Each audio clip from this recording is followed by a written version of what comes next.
नंगे पैर सुदबुद्ध खोए तीनों लोकों के स्वामी दौड़े चले जा रहे थे।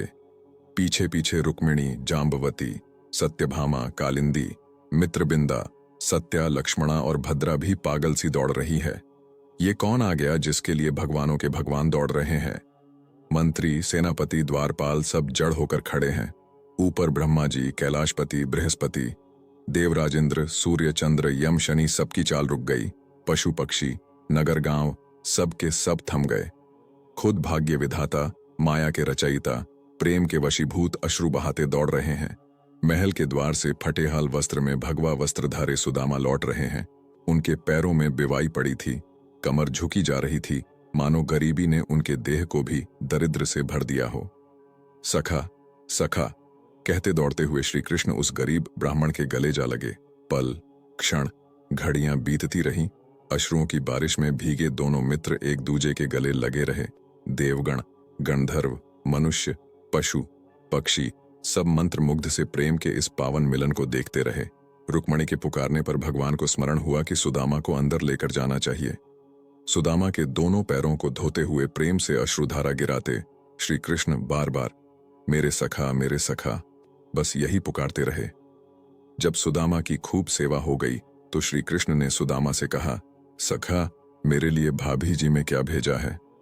संकोच के मारे सुदामा चावल की पोटली को छुपाने का प्रयास करने लगे और मदन मुरारी ने मुस्कुराते हुए उनसे वो पोटली छीन ली। बड़े भाव से श्री कृष्ण ने पोटली से पहली मुट्ठी भरकर खाई और सारे स्वर्ग का वैभव सुदामा के नाम कर दिया। दूसरी मुट्ठी चावल में पृथ्वी की सारी संपदा सुदामा के नाम कर दी और तीसरी मुट्ठी भर के जैसे ही चावल खाने लगे, स्वयं लक्ष्मी रुक्मणी जी ने उन्हें रोक लिया। प्रभु बैकुंठ रहने दीजिए। रुक्मणी ने पूछा कि कृष्ण का मित्र इतना दरिद्र कैसे? तब भगवान ने इसके पीछे की कथा बताई। जब 5 दिन से भूखी ब्राह्मणी को भिक्षा में 3 मुट्ठी चने मिले तो उसने उसे पोटली में बांधकर सिरहाने रख दिया कि स्नान ध्यान के बाद ग्रहण करूंगी। पर चोर चुरा कर दौड़ गया तो ब्राह्मणी ने शोर मचाया। लोगों के पीछा करने पर डर के मारे चोर चने की पोटली संदीपनी आर्षि के आश्रम में गिरा गया। उधर ब्राह्मणी ने श्राप दिया, जो ये चने खाएगा दरिद्र हो जाएगा।